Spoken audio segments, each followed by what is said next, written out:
اجبر سرپیچیت جورا و جور 148 جه هاتین ادای خستن 566 جه هاتین سزادان گوجم جدا جدایت پاره سرجم سزاد بتن 3 میلیون و 375 هزار کرستین اکسپایر ین شلو ی جوانکاری و ید گشتی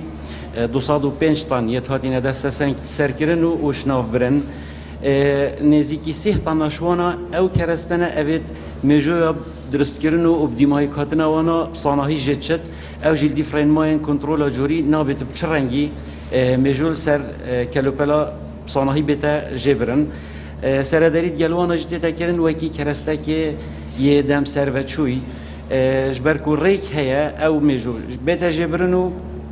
دوباره مجوی کادی بو بتا دانان